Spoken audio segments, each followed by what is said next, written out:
know he is super funny. He looks like me in 10 years with a longer beard. Everybody, it's Troy Wilson! Alright, I gotta come clean. I'm not really a comedian. I just had a cool cardboard sign that said, "We'll work for food." They're like, "Can you talk?" I'm like, "Sure, I'll try that." It's 7 people in a basement. Guys, I've been doing comedy for a while, and I've learned one thing. The one thing I learned doing comedy is that the laughter occurs during the pauses between the jokes.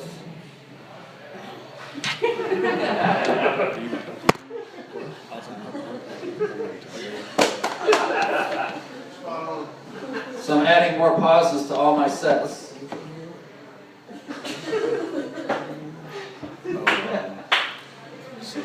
It works. All right, good. That's a keeper. I was at a bar the other night, and I know I'm frugal. I look like a drug addict. This guy comes up to me. He's like, "Hey, dude, where can I get the best deal on chloroform?" It's like, really? It's Amazon.com. And with that Prime, you get free shipping. That is a great deal. I told that joke one time. I heard a woman ask her friend, "Can you really order chloroform off of Amazon? I'm going to Google that." I'd be like, "Yeah, ma'am, don't Google that. You're going to get bombarded with coupons from Target." For lotion, baskets.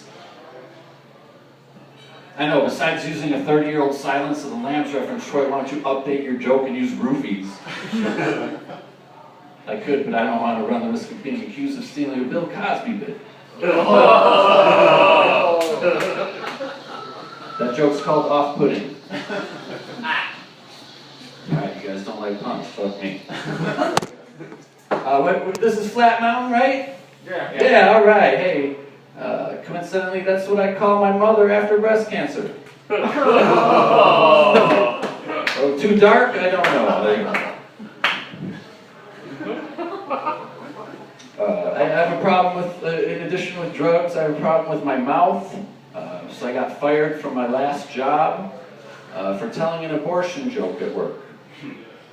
Yeah, not good.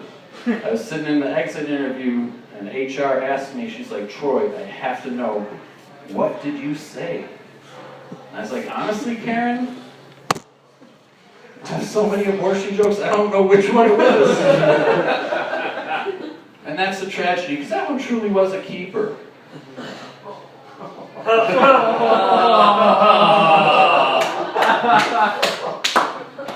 Alright, before you go write a negative Yelp review about the homeless-looking comedian, that was not an abortion joke, that was a joke about abortion jokes, okay?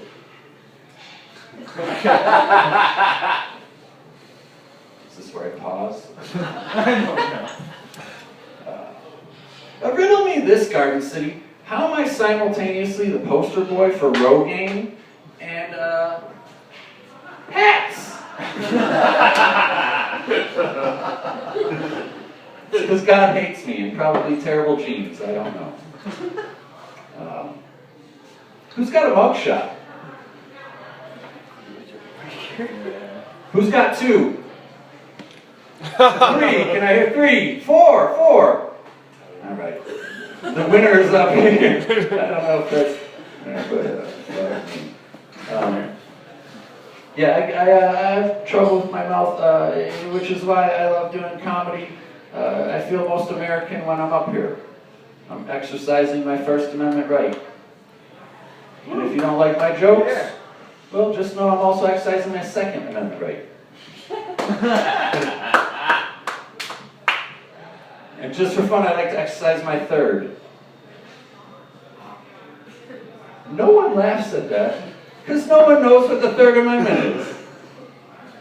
I wrote the joke I don't even know. I had a guy one time be like, "Troy, when are you going to exercise your Fifth Amendment right?"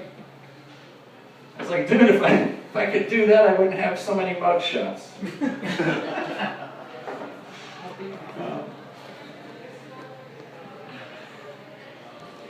I beat my son today.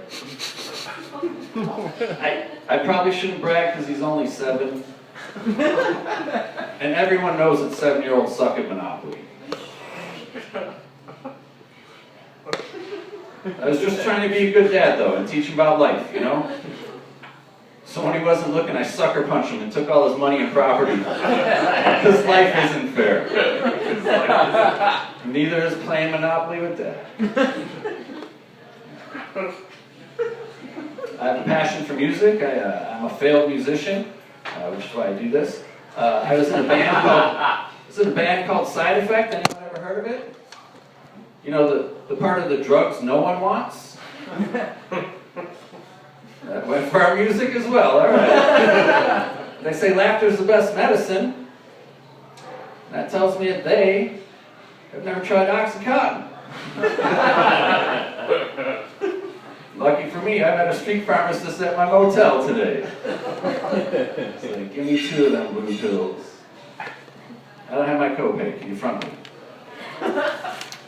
Doesn't work like that. Anybody from the zoo here? Yeah, all right, cool. Welcome. Do you ever fist a kangaroo? Yeah, not ever, because that's not how it works, right? Kangaroos are marsupials. They got that pouch, so you gotta like swipe, tap, swipe, tap. Like a good quarterback, you gotta stay in the pocket.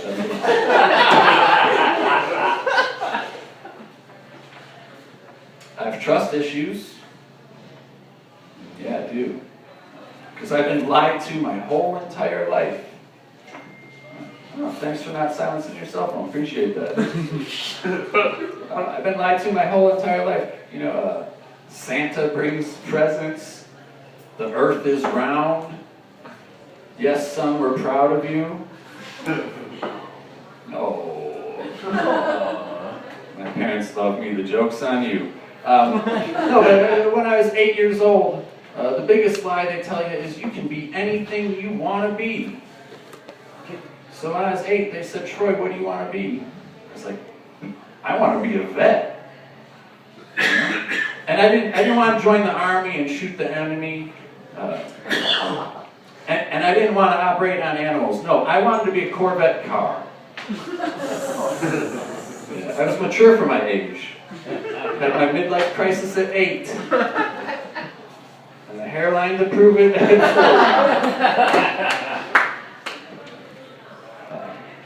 40. Growing up, I grew up in the 80s. And I don't know if this has ever happened to anybody here. You mishear something and you go through your whole life misunderstanding what you misheard. The best example that everyone knows is that song Blinded by the Light. Wrapped up like a douche, you know, that's not what they say, all right? But that's just an example. That's not what growing up in the 80s, the AIDS epidemic started. Now, I don't know if you guys are aware, but there was a story that they said we have AIDS because a man had sex with a monkey. Yeah, I was a kid, so I had a few questions. Number 1, was that monkey a male or a female? Number 2, if that monkey was a male, how did the dude know it was gay? But as we all know, there's a difference between orangutans and chimpanzees. So back to my premise here. The point of that story is, it wasn't until I graduated from college that I learned hookers are not the ones to give you financial aids.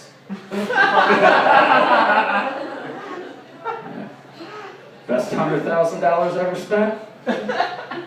Probably not, right? You're just an idiot, Troy.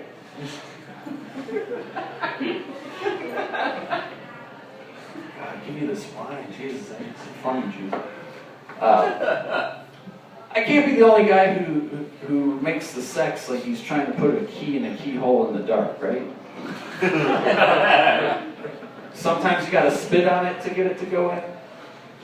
Because it's usually coming home wasted from a place like this. And if you hear a woman yelling, "No, no!" you probably came in the wrong door.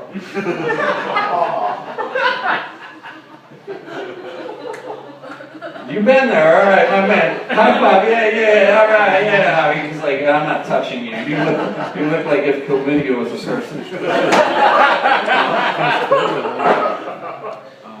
If I was a woman, I'd be a complete slut. You can say I finished first if you want. And I know because just the way it feels when I clean my ear with a Q-tip. It's all the research that went into that joke. Sometimes I'll put one in each ear. If I'm feeling really kinky, 2 in 1. Because that's how I party. I don't know if this is related, but I'm a little bit hard of hearing. I recently acquired a new skill. I learned how to read lips.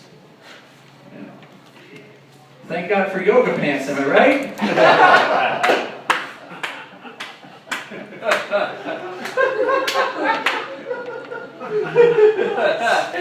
I cannot wait to learn Braille.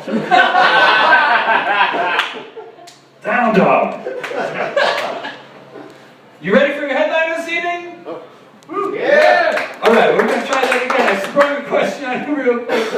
I need a lot of energy, a lot of clapping. You guys ready for your headline this evening? He's an award-winning filmmaker out of Austin, Texas. Please put your hands together for Stephen Farmer!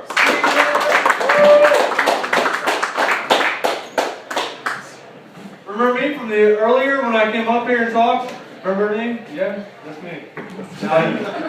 Now I came up with a name and some like a brief bio, so I guess I'm different now. All right, yeah, but I'm the last guy. I'm the headliner because I wear a blazer, and that's like with comedians, you know.